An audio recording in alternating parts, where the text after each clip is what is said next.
Hello မင်္ဂလာပါခင်ဗျ။ Science Robotic Journey ကနေပြန်လည်ကြိုဆိုပါရစေ။ပြီးခဲ့တဲ့ခေါက်ကကျွန်တော် rotational method ပေါ့နော် rotation method ကိုမှကျွန်တော် robotic မှာဘယ်လိုအသုံးပြုလဲဘာတွေအသုံးဝင်လဲနဲ့ demonstration လေးအနေနဲ့ပြခဲ့တယ်ပေါ့နော်။အခုတော့ပေါ့ပပနဲ့လေ့လာလို့ရမယ်ပြီးတော့သင်္ချာတွေလည်းတွက်စရာမလိုမယ်topic တစ်ခုရွေးထားပါတယ်။အဲ့ဒါတော့ robot operating system ပါပဲ။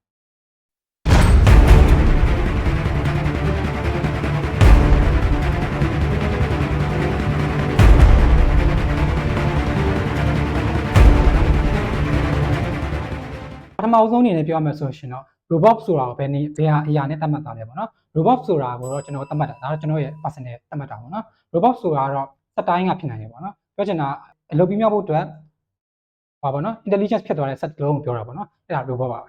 ဒါကျွန်တော်ရဲ့ personal ယူဆချက်ပါပေါ့နော်ပြောချင်တာကားတစ်စီးဆိုလို့ရှင်လေဒါကဟောပေါ့နော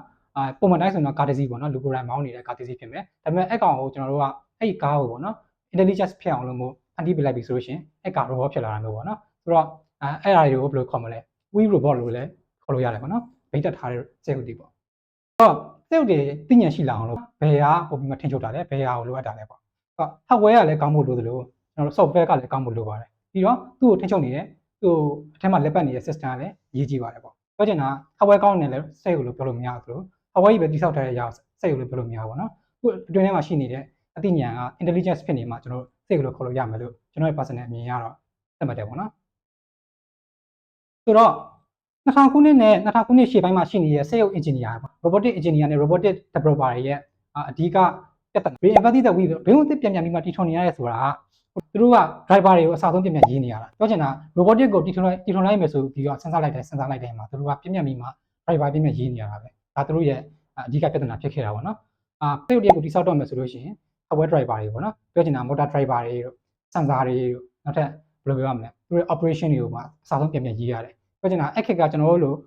့ခုခက်ကလည်းမျိုး open source culture လည်းမရှိသေးဘူးအခုလိုမျိုး GitHub တွေလည်းမပေါ်သေးဘူး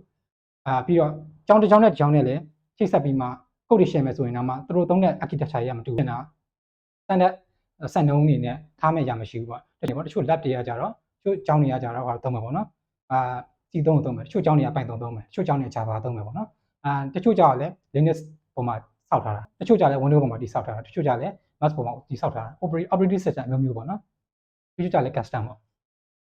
ဆိုတော့ဒါတွေကဘယ်လိုဖြစ်တာလဲဆိုတော့ internet တွေကကိုယ့်ကို share ပြီးမှအလွယ်တကူယူသုံးလို့မရတော့ဘူးပြောချင်တာအရန်ကောင်းတဲ့ algorithm ပဲဖြစ်ဖြစ်အရန်ကောင်းတဲ့စနစ်တစ်ခုဆိုလို့ရှိရင်ကျွန်တော်တို့ကယူပြီးမှကျွန်တော်တို့ set ထဲမှာလာ run လို့အဆင်မပြေခဲ့ဘူးပေါ့တခြားသူတွေအပြင်ပန်းခံပြီးရေးထားပြီးသားအကောင့်စား algorithm တွေပဲဖြစ်ဖြစ်နော် problem solve ပြီးအရန်ကောင်းနေတဲ့စနစ်တွေရှိနေအောင်မှကျွန်တော်တို့ကလွယ်ကူနဲ့ပြန်ပြီးယူသုံးလို့မရတော့ဘူး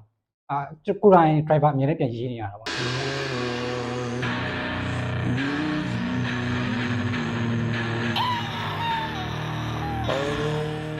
ရေးကြီးရဲ့စက်ရုပ်ရဲ့ topic တွေဖြစ်တဲ့ AI တို့ပြီးတော့လက်ပြစနစ်ပေါ့နော် navigation စနစ်တွေတို့သူ့ရဲ့စက်ရုပ်ရဲ့ပေါ့နော်တွေးခေါ်မှု behavior စနစ်တွေကိုကျွန်တော်တို့ကဒါတွေကိုကျွန်တော်တို့ကဆက်မသွားနိုင်ဘူးနဲ့အောက်ခြေမှာတင်ကျွန်တော်တို့ driver ရေးနဲ့ set up လုပ်ရင်တိုင်ပတ်နေကြတာပေါ့ပြောချင်မှာဒါတွေဖြစ်ရှင်းဖို့အတွက် software စနစ်တွေရှိခဲ့တယ်အဲ software စနစ်တွေကလည်းမသုံးခဲ့ဘူးလားဆိုတော့သုံးပြုခဲ့တယ်ကောင်းခဲ့တယ်ပေါ့နော်ဒါပေမဲ့အနှက်ချက်လေးလည်းတော့သူတို့ရှိကြတာပေါ့ဆိုတော့ပထမဦးဆုံးအနေနဲ့ကျွန်တော်ပြောမှဆိုရင်1999နဲ့2000ခုနှစ်မှာစပြီးထွက်ခဲ့တဲ့Taplia project ပေါ့နော် Taplia project ဆိုလို့ရှိရင်သူကစေရုပ်တွေကိုပေါ့နော်စေရုပ်တွေရဲ့ open source culture ကိုစနစ်ကိုစပြီးမှပြခဲ့တဲ့စနစ်လို့ပြောလို့ရတယ်ပြောချင်တာrobot operating system ပေါ့နော်ကျွန်တော်တို့အခုအရင် high နေတဲ့ robot operating system ရဲ့ရှေ့ဆောင်လမ်းပြလို့ပြောလို့ရတယ်ပေါ့နော်အဲ့ဒါမှဆိုရင် gazebo simulation ဆိုတဲ့ gazebo စနစ်ကိုသုံးတယ်အဲ့တော့ဒါရဲ့အသေးစိတ်ကိုကျွန်တော်အများကြီးမပြောတော့ဘူးသူ့မှာဆိုလို့ရှိရင်ရှေ့ဆောင်လမ်းပြအနေနဲ့software စနစ်ပေါ့နော် middleware အနေနဲ့သုံးခဲ့တဲ့အစားရှိတယ်ဒါပေမဲ့သူကစေရုပ်တွေအများကြီးကို multi robot အနေနဲ့သုံးဖို့အတွက်ကြတော့နည်းနည်းလေးအခက်အခဲရှိရပေါ့နော်သုံးလို့မရတာမဟုတ်သုံးလို့ရတယ်အခက်အခဲလေးရှိရပေါ့နော် naming စနစ်တွေတို့ဟုတ်ပါဆိုတော့သူကစနစ်တွေရန်ကြီးမှလာလို့ဖြစ်စေရုပ်ကပေါ့နော်စနစ်ကြီးရန်ကြီးမှလာစေရုပ်တွေထင်ချုပ်ခတ်လာတာပေါ့နော်system တစ်ခုလုံးထင်ချုပ်ခတ်လာခဲ့ရပေါ့အဲ့ဒါနဲ့ပဲသူက fail တော့မ fail သူကအခုထိလည်းသုံးနေတော့မယ်သုံးလို့လည်းအဆင်ပြေတယ်ပေါ့နော်ပြောချင်တာ ROS အတွင်းထဲမှာလည်းအခု integration တွေနဲ့အဲမှာရှိသေးတယ်ပြီးတော့Orocos ပေါ့နော် Orocos က2001မှာ2001မှာပေါ့နော်1999မှာလည်းသူတို့ research လုပ်တာပဲ2001မှာတော့ release ဖြစ်တာပေါ့နော်သူကတော့အစိမ့်မြင့်သင်္ချာနဲ့ kinematic တွေကိုမှအရန်ထိချုပ်မှုအရန်ကောင်းတယ်ပေါ့နော်Orocos library တွေပြီးတော့သူတို့မှာရှိနေတဲ့ဟိုတွေပေါ့နော်Bayesian filter တွေတို့အများကြီးရှိတယ်နောက်တစ်ခုကတော့ကျွန်တော်တို့ရဲ့အချစ်တော်ကြီးMicrosoft ထုတ်ထားတဲ့ robot platform မှာသူကတော့ အထက်မှာတော့ visual programming တွေတို့ဟောပါနော် sketch programming လို့ပဲဆွတ်ဆွတ်ထည့်ရတာလေ visual programming တွေတို့ပြီးရင်ကိုပိုင် IDE တွေတို့ React Engine သုံးပြီးမှ 3D software ဟောရပါနော် 3D simulation တွေမှာကောင်းကောင်းလုပ်နိုင်ခဲ့တာပေါ့ဒါပေမဲ့သူ့ရဲ့အားနည်းချက်ကဘာလဲဆိုတော့သူကပထမလာခြင်းကတော့ဟောဖြစ်တယ်ပေါ့နော် developer တွေအကုန်လုံး developer engineer တွေကိုသူကလက်ကားပေးသုံးတယ်သူ့ရဲ့ library ကိုပေါ့နောက်ကြဘာဖြစ်တာလဲဆိုတော့ library ကိုသူတို့ရဲ့ကိုပိုင်ဖြစ်တဲ့အတွက်ပတ်စံပေးသုံးရမယ်ဆိုပြီးဖြစ်လာတာပေါ့နော်အဲ့ကြောင့်မလို့ open source မဖြစ်တဲ့အတွက်သူကဘယ်ပြောမလဲ robotic engineer တွေတို့ robotic developer တွေတော့သူ့နည်းနည်းလေးခွဲခွာလာတာပေါ့နော်အဲ့အရင်ကတော့ casino နဲ့ချက်ပဲဒီလိုနဲ့ပဲ Microsoft ရဲ့ robot platform ကလည်း2012ခုနှစ်မှာလုံးဝအပြီးသက်ရနာလိုက်ရတယ်ပေါ့နော်2014ခုနှစ်ကျတော့ robot team တစ်ခုလိုပါကစ်ထုတ်ပလိုက်ရအောင် Fuck Microsoft Okay Fuck ဒီလိုဆိုရင်တော့အဆင်မပြေတော့ဆိုပြီးမှStanford ကကျောင်းသားတွေက Bolo Garage မှာ2009ခုနှစ်မှာပေါ့နော် Bolo Garage မှာသူကrobot operating system ကိုစပြီးမှဖန်တီးခဲ့ကြတယ်ပေါ့နော်အဲ့ဒါမှာတယောက်ရှိတယ်ကျွန်တော်အဲ့ဒီပါတော့ကျွန်တော် research လုပ်တဲ့အတဲမှာဆိုလို့ရှိရင်The Player Project ထဲကပါပါနော်ဒီ software engineer ကြီးတယောက်ကပဲ ROS ကိုပြင်ပြီးမှအကိုးနေနဲ့ဝင်ပြီးမှလုပ်တာပေါ့နော်အဲကြောင့်မို့လို့သူတို့ရဲ့စနစ်တွေကတူးနေရပါတော့ ROS 1နဲ့အဲ Player Project တွေကနည်း architecture နည်းနည်းဆင်နေပေါ့သူတို့ရဲ့ရည်ရွယ်ချက်ကတော့ရှင်းရှင်းလေးစေုပ်သမားချင်းချင်းဝိုင်းပြီးကူညီကြဆိုတဲ့ပုံစံမျိုးနဲ့ပေါ့နော်သူတို့ပြီးတော့ကြတော့သူတို့ရဲ့အဓိကဟောပေါ့ slogan လိုပုံစံမျိုးပေါ့နော် slogan လိုမျိုးနေရာတိုင်းမှာတွေ့နေရပါတော့ဆိုတော့ don't reinvent the wheel ပြောချင်တာအစဆုံးကိုယ်တိုင်ပြန်ပြီးလုပ်ဆရာမလို့ပြောချင်တာဘင်းကအစကျွန်တော်တို့ပြန်ပြီးတိဆောက်စီရမလို့ပေါ့နော်အဲ့တော့ဘာဖြစ်တာလဲဆိုတော့ကျွန်တော်တို့ကတခြားသူရေးထားတဲ့ code တွေမှာကျွန်တော်လွယ်လွယ်ကူယူပြီးသုံးလို့ရပါတယ်ပြောချင်တာ driver ဆို driver ကျွန်တော်ယူသုံးလိုက်တယ်ပြီးကျွန်တော် develop လုပ်မှရပါလေကျွန်တော်ကမှ computer science ကိုအားတာတယ်ဆိုလို့ရှိရင် computer science မှာပတ်သက်တဲ့ pub planning ကိုကျွန်တော် research လုပ်ချင်တယ်ဒါပေမဲ့အောက်ခြေမှာရှိနေတဲ့ firmware ကအဆင်မပြေဘူးဆိုလို့ရှိရင် firmware ရေးရတဲ့ကျွန်တော်အချိန်ကုန်သွားနိုင်တယ်ပေါ့နော်ဆိုတော့အဲ့ firmware စနစ်ကိုပြဿနာကျွန်တော်ဖြေရှင်းပြီးသားဖြစ်ပြီးမှကျွန်တော် research လုပ်ချင်တဲ့အပိုင်းလုပ်လို့ရတော့တာပေါ့ Dylan You son of a bitch ဆိုတော့robot operating system ကိုထားခဲ့တယ်ပေါ့နော် robot operating system ဆိုတော့သူနာမည်က robot operating system ပေါ့နော်ပုံမှန် robot operating system နဲ့မတူပါဘူးဘယ်လိုမတူပါလဲဆိုတော့ကျွန်တော်တို့အခုလက်ရှိသုံးနေတဲ့ Windows တို့ Linux တို့ Mac OS တို့က general purpose OS ပေါ့နော်တာမန်လူတွေသုံးဖို့အတွက်လုပ်ထားတဲ့အရာပေါ့နော်ဒီ robot operating system ကကြာသူကoperating system ပုံစံမျိုးမပေါက်ဘဲနဲ့သူကကြာ middleware layer နဲ့သွားတာပေါ့နော်ပြောချင်တာကတော့robot middleware ဆိုတော့မတူညီတဲ့ software တွေမှာဂျာတ်မှာချိတ်ဆက်ဖို့အတွက် adapter ပုံစံမျိုးနဲ့ပုံစံမျိုးဖြစ်တာပေါ့နော်ဆိုတော့ဒါနဲ့ပဲ ROS ရဲ့အကြီးမားဆုံးအောင်မြင်မှုကလောက်ဝက်ချက်ကဘာလဲဆိုတော့ open source ဖြစ်နေတာပါပဲအဲ့တော့ open source ကချာကြောင်းဆက်သွားလိုက်ရအောင်ဒီမှာတစ်ခုလောက်လေးဖြတ်ပြောခြင်းတယ်ပေါ့နော်ဘာလို့ဆိုတော့ open source ကဘာကြောင့်မို့လို့ဘယ်လိုကျင့်သုံးနေတာလဲဆိုလို့ရှိရင်တော့တိုးတက်တာမြန်တယ်ပြီးတော့ထင်ချုပ်ထားတဲ့တက်ဂျိုင်းရည်ကြီးမရှိဘူးပေါ့နော်ပြောချင်တာသူဖြစ်မှသူလုံးမဖြစ်မယ်ပေါ့နော်သူပေးမှရမယ်ဆိုတဲ့ပုံစံမျိုးမဟုတ်ဘူးကျွန်တော်ကိုယ်တိုင်ဘိုင်းနေနဲ့ကိုယ်ပိုင်ရည်ရွယ်ချက်တွေနဲ့လုပ်လို့ရမယ်ဒါက open source ရဲ့ဟောပါရည်ရွယ်ချက်ပေါ့နော်ပြီးတော့အုံနောက်ပေါ့နော်အုံနောက်ဆိုတာထားပါတော့ခင်ဗျားလူပေါင်း1000နဲ့ညီးနေတဲ့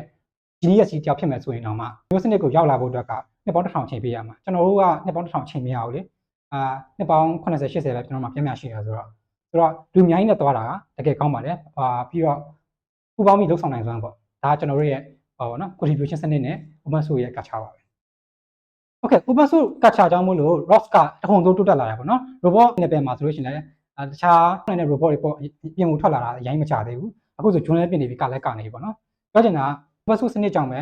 တခုံတိုးတက်လာတာပေါ့နော်ဥပမာ Google ရဲ့ team ပိုင်းပေးလိုက်တဲ့ကိစ္စတွေဆိုလို့ရှိရင်လည်း training စနစ်မှာအရင်ကောင်းတယ် robot တွေ train တာ robot train နေဆိုလို့ရှိရင် Gemini CN တို့တော်ကောင်းနေပညာတွေပေါ့နော်ဒါတွေကိုမှဇာတ်မှာပိုက်ထားလို့ရှိရင်လည်းသူတို့တော့အကျိုးရှိမှာပေါ့နော်ဒါပြင်အပြင်ကလူတွေတော့အကျိုးမရှိဘူးပေါ့အခုကopen source ပြလိုက်တော့ကျွန်တော်တို့လည်းလေ့လာလွယ်သွားတာပေါ့ဒါမျိုးပြောချင်တယ်တခုံတိုးတက်သွားစီတယ်ပေါ့နော်ROS ပေါက်ပြန်သွားမယ်ROS okay open source အကြောင်းပြောလိုက်တာနဲ့အချိန်တော်ကုန်သွားတယ်ကျွန်တော်ရဲ့ main topic ဖြစ်တဲ့ robot operating system ဘက်ကိုပြန်သွားလိုက်ရအောင်အဲ့တော့robot operating system ကတော်တော်များများအကြိုက်ဖြစ်လာတယ်လို့မျိုးနီလန်းနေလည်းအများကြီးစုံလာတယ်လူတိုင်းကလည်းဒီမှာဝင်ပြီးမှ develop လုပ်လာခဲ့ရပါတော့ Your savior is here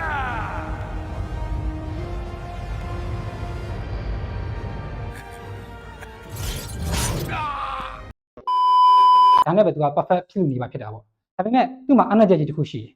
အဲ့ဒါဘာလဲဆိုတော့ master node ပါရှိသမျှ အထက်မှာရှိနေတဲ့ဟောပါနော် data စနစ်တွေအကုန်လုံးကထင်းချုပ်ထားတဲ့ package ရှိတစ်ခုရှိရပါတော့ထင်းချုပ်ထားတဲ့ပွဲစားကြီးတယောက်ရှိရပါတော့ဒိုင်းတယောက်ရှိအဲ့ဒိုင်းစီကပဲဖြတ်ရတာပြောချင်တာအဲ့ master node ကြီးမရှိတော့လို့ရှိရင် robot တစ်ခုလုံးကပြတ်သွားတာပေါ့နော် communication ပြတ်ပြီးမှအဲ့ဒါတက်သွားတာနဲ့စက်ရုပ်တွေလုံးထုတ်ပြီးပြတ်သွားနိုင်တယ်ပေါ့နော် operation တစ်ခုလုံးပြတ်သွားနိုင်တယ်ပြီးတော့ဒုတိယတစ်ချက်က network ပြဿနာပါ network ပြဿနာဘာလို့ဖြစ်တာလဲဆိုတော့ single point failure ဖြစ်တာနဲ့ပြီးတော့ network ကတခြားစီမှာမရောက်တော့ဘူးနော်ဒီ master node ကပဲထိန်းချုပ်ထားတာဖြစ်တဲ့အတွက်သူက data transmission မှာ real time မဖြစ်ဘူးပေါ့ real time ဖြစ်ချင်တော့ခဏ Oracle တို့အဲ့မျိုးပေါ့နော် Oracle တို့ပြီးတော့ထပ်ပါရှိသေးတယ်ခဏ Jap တို့ကိုသုံးတာတော့ပိုကောင်းတယ်သူတို့ကအခါတော့ကဆိုလို့ရှိရင်သူက real time စနစ်ကိုပိုပြီးဦးစားပေးထားတာ okay ဆိုတော့ real time မဖြစ်ဘူးပေါ့နော်အဲ့တော့ data connection တွေကအဆင်မပြေဘူးတတိယတစ်ခုကဘာလဲဆိုတော့ security ပါ security မကောင်းဘူးပေါ့ Wi-Fi နဲ့ကို access ရသွားတယ်အဲ့လိုပေါ့ပိုင် Wi-Fi ဆိုတဲ့သဘောမျိုးဖြစ်နေတယ်အဲ့တော့အဲ့ကြောင့်မလို့2015ခုနှစ်မှာပေါ့နော်ROS 2ကိုပြလိုက်တယ်ပေါ့နော်နောက်ထပ် number 2ပေါ့နော်ဆိုတော့အဲ့ရှေ့ရရှိနေတဲ့အဓိက3ချက်ကိုမှဒီကကာဝယ်ပေးသွားပါနော်ပထမတစ်ခုကဘာလဲဆိုတော့ master node မရှိတော့ I am nobody's master, got it? I don't want you here and I don't want you here. I'm stuck with you. တော့ distributed စနစ်ဖြစ်သွားပါနော် ROS 1တော့ဆို central စနစ်ကိုတစ်ခုတည်းကနေဝင်ပြီးမှကျန်တဲ့သူတွေပြန်ဖြန့်တာပေါ့နော် ROS 2မှာကျတော့distributed စနစ်ဖြစ်သွားတာ node တွေအကုန်လုံးကတယောက်နဲ့တယောက်နဲ့ဓာတ်ရိုက်စကားပြောလို့ရအောင်တာပေါ့နော်ပြီးတော့ဒုတိယတစ်ခုကကြာ DDS စနစ်ကိုသုံးလိုက်တဲ့အတွက်ဘယ်လိုပြောမလဲ data transmission မှာရမ်းမြန်သွားတာပေါ့နော် real time ရသွားတာပေါ့နော် real time ရှင်းရသွားတာပေါ့တတိယတစ်ခုကတော့security ပါ security လည်းတော်တော်ကောင်းပါပေါ့ DDS စနစ်ကိုသုံးလိုက်တဲ့အတွက် real time စနစ်လည်းပိုပြီးကောင်းလာတယ်လို့မျိုး data transmission လည်းပိုပြီးကောင်းလာဖို့ပဲရှိတယ် I'm not just like the rest of you. I'm stronger. I'm smarter. I'm better. I am better. ဒီပညာအကြောင်းလေးအများကြီးပြောဆိုတော့ခဏဖက်ပြီးမှ ROS 2 sale ထဲမှာအလုပ်လုပ်တာဘယ်လိုလဲဆိုတာကိုမြင်တောင်လို့ပြပြပေးမှာပေါ့နော်ဆိုတော့ပထမဆုံးကကျွန်တော်စဉ်းစားလိုက်တာတော့၄ချက်ပဲကျွန်တော်ပြောမယ်လို့စဉ်းစားလိုက်ရပါပေါ့နော်၄ချက်ပဲပြောရမယ်ဆိုတော့ပထမတစ်ခုကဘာလဲဆိုတော့ note ပေါ့နော် note ဆိုတာကဘာလဲပေါ့နော် note ဆိုတာကတော့သူကအဖုလို့ပြောမှာမြန်မာလို့ဆိုလေဟုတ်ပါတော့မြန်မာလိုတိုင်းပြန်လို့မရအောင်နော် note ဆိုတာတော့အခြား note တွေနဲ့ပူပေါင်းပြီးလုပ်ရတဲ့အရာပေါ့အပိုင်းစားလေးတစ်ခုပေါ့နော်ပိုင်းစားတစ်ခုဆို program တစ်ပုဒ်ပဲဖြစ်မယ်ဒါမှမဟုတ်လို့ရှိရင်ပေါ့နော်server တစ်လုံးလည်းဖြစ်မယ် note တွေပေါ့နော် note ဆိုတာဘာနဲ့တူလဲဆိုလို့ရှိရင်ကျွန်တော်တို့အခုလက်ရှိကျွန်တော်ဆိုတဲ့ note တစ်လုံးလို့ပြောလို့ရမယ်တခြားသူဆိုရင် note တစ်လုံးလို့ပြောလို့ရမယ်ကျွန်တော်တို့ညမှာ communication တွေနဲ့စကားပြောရမယ်ပေါ့နော်ဒါကကျွန်တော်တို့ရဲ့ communication ပေါ့အဲ့လိုမှတ်လို့ရမယ်နောက်တစ်နည်းကျွန်တော် robot တယောက်ကိုထိချုပ်တော့မယ်ဆိုအထက်မှာ note တွေအများကြီးနဲ့ဖန်တီးရတယ်လေဆိုတော့ကျွန်တော်မျက်လုံးကဆိုလို့ရှိရင် note တစ်လုံး note တစ်ခုပဲနော် camera နဲ့ပြောလို့ရတယ်ကျွန်တော်ရဲ့နားတွေဆိုလို့ရှိရင်ဒါ microphone နဲ့ပြောလို့ရတယ်ပေါ့နော်ကျွန်တော်ရဲ့ပါးစပ်ဆိုရင် speaker ဟိုမှာလက်တွေခြေထောက်တွေဆိုလို့ရှိရင် actuator တွေပေါ့ပြောချင်တာဒီမှာက note တွေတစ်ခုချင်းရှိပြီးမှအထဲမှာတစ်ခုနဲ့တစ်ခုချိတ်ဆက်ပြီးမှအလုပ်လုပ်နေရပါတော့အုံနောက်စီမှာပို့တယ်အုံနောက်တစ်စက်ပြန်ဘယ်နေရာမှာဘာလုပ်လိုက်ဆိုပြီးခိုင်းလိုက်တာမျိုးပေါ့ဒါဒီဟာဆို note ပဲနော်ညလုံး note ရှိမယ်နား note ရှိမယ်ပေါ့ note တွေပေါ့ okay အဲ့ဆို note တွေကိုပြပြီးဆိုတော့ topic ကိုပြောမှာပေါ့နော်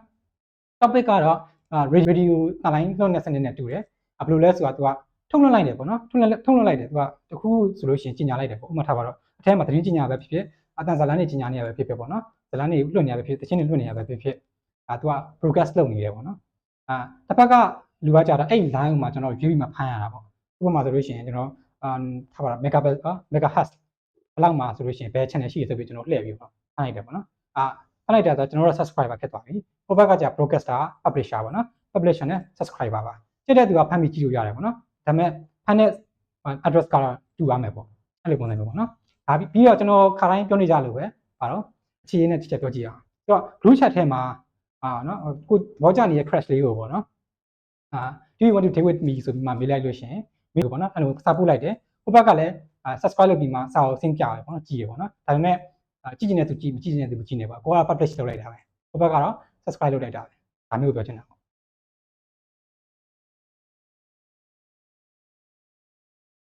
okay ဆိုတော့နှစ်ခုပြီးပြီနော်နောက်တစ်ခုကတော့ service ပါ service ကတော့ဘာပေါ့နော် private chat ပုံစံမျိုးနဲ့ပတ်တူတယ်ပေါ့နော်service ဆိုတဲ့အတိုင်းပဲတခြား software စနစ်တွေမှာဆိုလဲ service ဆိုနေ request နဲ့ response နဲ့ပေါ်တာပေါ့နော် request တောင်းမယ် response ပြန်လာမယ်ခုနပြောတော့ပဲနော် do you want to take with me ဆိုလို့ရှိရင်ပြီးတော့သူ့ private ကနေပြီးတော့ပြီးမေးလိုက်တယ်ဆိုတော့သူက yes ဆိုရင် yes no ဆို no သူပြန်ပြီးပြောလိုက်မှာပေါ့နော်no ဆိုပြန်လာလဲတဲ့နဲ့ဒါ response ပြန်ရတာပေါ့နော်အဲ့လိုမျိုးပဲအဖြေခုတောင်းလိုက်တာနဲ့အခုဖြေချင်းပြန်လာတာမျိုးပေါ့ဒါကို recorded response လို့ခေါ်ပါတယ် ဒါ robot operating system ရဲ့ service ပေါ့နော် service ကလည်း service server နဲ့ service client ဆိုပြီးရှိသေးတယ်ပေါ့ okay service ပြီးတော့ကျွန်တော်တို့ action ဘက်ကိုသွားရအောင် action server နဲ့ action client တွေပေါ့ဒါပေမဲ့ action ထဲမှာပဲထည့်မယ်အဲ့ဒါ action ကတော့ရှင်းရှင်းပြောလို့ရှိရင်ကျွန်တော်တို့ခုနကဟိုလိုပဲ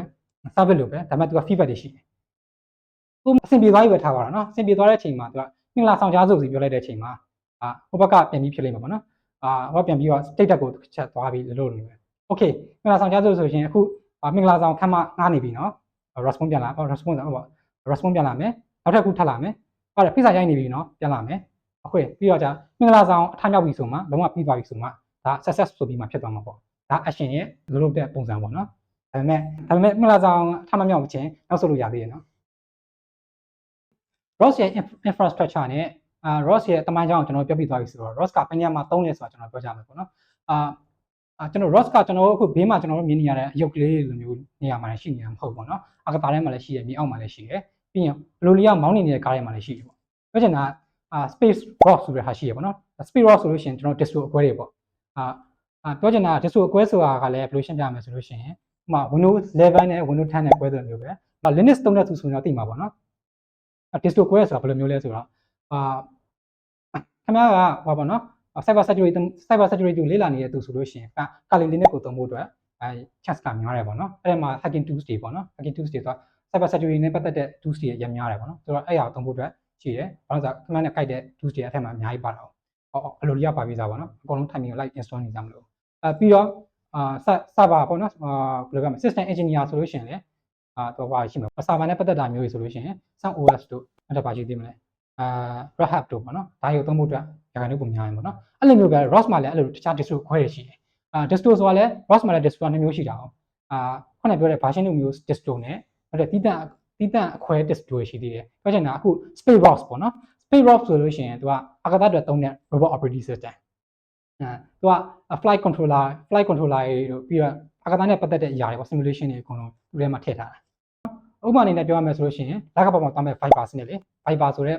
NASA robot သူဆိုလို့ရှိရင် ROS 2ကိုတိုက်ရိုက်သုံးထားတာဒါပေမဲ့ project ကတော့ cancel သွားပြီဆိုပေမဲ့သူကသုံးလို့ရမယ့် organization ကိုသူကအားနေရုံပဲရရင်တော့ပြန်သုံးမှာပေါ့အဲ့လိုမျိုးပဲပေါ့နော်international space station မှာရှိနေတဲ့ဟာပေါ့နော်ကနေဒါမှာ number 3 ထောက်မှာအဲ့3ကကျကနေဒါ space agency ကလောက်ထားတာသူကလည်း ROS 2ပဲသုံးထားမှာ ROS 2ပဲသုံးထားတာပေါ့နော်အခုတော့မတက်သေးဘူးပေါ့ပြီးတော့Valkyrie ဆိုလို့ရှိရင်လည်းခုနက Oracos နဲ့ ROS 2မှာပေါင်းသုံးထားတာပေါ့နော်ကျွန်တော် Bridge server အနေနဲ့အတွင်းထဲမှာဒီပညာအနေနဲ့ပါတယ်ပြီးတော့ကျွန်တော်အကြိုက်ဆုံး Astro Billy တွေပေါ့ Astro Billy အကြောင်းလဲကျွန်တော်နောက်ကြလို့ရှိရင်ပြီးတန်းview လုပ်ပေးအောင်ပါပေါ့နော်ဟေးပြီးတော့ဒုတိယတစ်ခုအနေနဲ့ဆိုလို့ရှိရင်သွားတဲ့ဟာပေါ့ဒီရောက်မှာသွားတဲ့ဟာဆိုလို့ရှိရင်ပေါ့နော် robotic ပေါ့ robotic မှာဆိုလို့ရှိနေတယ် blue robot လေးပေါ့နော်ဒါရေအောက်နဲ့မှရှိတဲ့ robot လေးပေါ့အဲ့ robot လေးဆိုရှင် ROS 2ကိုသုံးထားတာရေအောက် exploration တွေပေါ့နော် marine exploration တွေအတွက်သုံးထားတာပေါ့နော်ဘာအနေနဲ့ပြောပြမယ် fan အနေနဲ့ပြောပြမယ်သူကကြတော့ GPS သုံးလို့မရအောင်ကျွန်တော်တို့အပြင်မှာရှိသုံးနေတဲ့ outdoor robot တွေလိုမျိုးဒါမှမဟုတ်လို့ရှိရင် outdoor robot တွေလိုမျိုးပေါ့နော် GPS သုံးလို့မရအောင်သူကပြီး light ဓာတ်နေလည်းကောင်းကောင်းသုံးလို့မရအောင်အထက်မှာကျရေပေါ်မှာမူတည်ပြီးမှ light တွေကသွားလို့မရတာပေါ့နော်အလင်းမဖောက်နိုင်တာမျိုးတွေတို့လင်းကွေးသွားတာမျိုးတွေတို့ရှိရပေါ့နော်အဲ့ဒါကြောင့်မို့လို့ကျွန်တော်ဗရယ်သုံးရတယ်ဆိုတော့ကျွန်တော်ဆွန်နာကိုအဓိကသုံးရတာဆွန်နာသုံးတယ်ဆိုတော့ Doppler effect တွေနဲ့ပတ်သက်ပြီးမှ automotive ပြတွေ့ရတာပေါ့ဒါလည်းနောက်ကြလို့ရှိရင်တော့ဗီဒီယိုထဲမှာထည့်ထားဖို့အတွက်စိတ်ကူးတော့ရှိတယ်ဒါပေမဲ့ Astro V လောက်တော့ကျွန်တော်စိတ်မပါဘူး Autoway Universe လည်းစိတ်ဝင်စားဖို့ရန်ကောင်းပါတယ်ဘယ်လိုလဲဆိုတော့သူက self driving car တွေကိုဦးစားပေးတာပေါ့နော် self driving vehicle တွေကိုမှဦးစားပေးတယ်ဒါကိုသူက ROS ကိုအခြေခံထားရတယ်ဒါပေမဲ့ AutoWeb ဆိုတဲ့တည်တံ့စနစ်ပေါ့နော်တည်တံ့စနစ်သွားတယ်သူ AutoWeb Universe ကထုတ်တာအဲ့မှာ self driving car နဲ့ပတ်သက်တဲ့ simulation တွေပြီးတော့ driver တွေပြီးတော့အထက်မှာရှိနေတဲ့ algorithm တွေ AI တွေပေါ့နော်အဲ့အကုန်လုံးအဲ့ထဲမှာပဲတစ်ခါလေးစုပြီးထည့်ထားတာ framework ကြီးတစ်ခုပေါ့ညစိတ်ဝင်စားဖို့ကောင်းပါတယ်စိတ်ဝင်စားရှာကြည့်ပေါ့နော်ကျွန်တော်ပြီးတော့ description မှာလည်းကျွန်တော်ထည့်ပေးလိုက်မယ် okay ပြီးတော့ROS agriculture ပေါ့နော် agriculture တော့ပြီးတော့ agriculture ကတော့စိုက်ပျိုးရေးပိုင်းပေါ့နော်စိုက်ပျိုးမှာဆိုတီးရခူတာဟိုပေါင်းပင်တက်တာတွေပြီးရင်လက်ထွန်တာတွေကိုမှသုံးလို့ဆိုတာ simulation တွေလည်းရှိတယ်စိတ်ဝင်စားရင်တော့ကြည့်ကြည့်ပေါ့နောက်တစ်ခုကတော့ဒါအနေငယ်ပဲရှိသေးရပါတော့နောက်ထပ်အများကြီးကြံသေးတယ်ဥပမာ ROS military တို့ပေါ့နော်စစ်တပ်သုံး robot တွေပေါ့နော်ဒါရတော့စိတ်ဝင်စားဖို့တော့ကောင်းပါတယ်ဒါပေမဲ့အခုချိန်နေတော့စိတ်ဝင်စားဘူးပေါ့ okay ဆိုတော့ ဒါကတော့ robot ရဲ့ robot နဲ့ပတ်သက်တဲ့ဟိုပေါ့ distro ခွဲတွေအများကြီးပေါ့နော်ဒီလိုခွဲတွေအများကြီးပဲပြီးတော့ robot operating system ကိုလေ့လာချင်တယ်ဆိုလို့ရှိရင်ကျွန်တော်ဥပမာအနေနဲ့ကျွန်တော် link တွေထည့်ပေးထားပါတယ်နှစ်ခုပဲအရင်ဆုံးထည့်ပေးလိုက်မယ်ပြီးလို့ရှိရင်တော့လိုအပ်လို့ရှိရင်ကျွန်တော် comment မှာလာတောင်းလို့ရပါတယ်ဟုတ်ကဲ့ဒီမှာ YouTube မှာကြည့်နေဆိုလို့ရှိရင်ဒီမှာပေါ်လာလိမ့်မယ်ပေါ့နော်မဟုတ်ဒီဘက်မှာပေါ်မထင်နဲ့ဒီထားပါတော့ဒီမှာပေါ်လာလိမ့်မယ်ပေါ့နော်ဒီနားတစ်ခုတနေရာမှာပေါ်လာလိမ့်မယ်တခုကကြတော့ articulated robotic ကနေလောက်ထားတဲ့ ROS ပါပေါ့နော်ဘယ်လိုပြောမလဲ ROS basis နဲ့ပတ်သက်တဲ့ROS basis နဲ့ပတ်သက်တဲ့ course ပေါ့နော်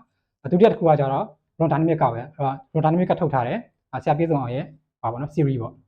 ROS series ပေါ့နော် ROS 2အတွက်ထုတ်ထားတဲ့ series ပေါ့အဲ့ဒါကိုကျွန်တော် description မှာချပေးထားတယ်ဒါရ free ရေနော်ဖြင့်စိတ်ဝင်စားရင်တော့တစ်ချက်သွားကြည့်ကြည့်တင်ပါ okay ဆိုတော့ဒီနေ့ကတော့ robot operating system နဲ့ပတ်သက်ပြီးမှဒီလောက်ပါပဲနောက်ကြမှာတစ်ချက်ပြန်တွေ့ကြတာပေါ့see you later guys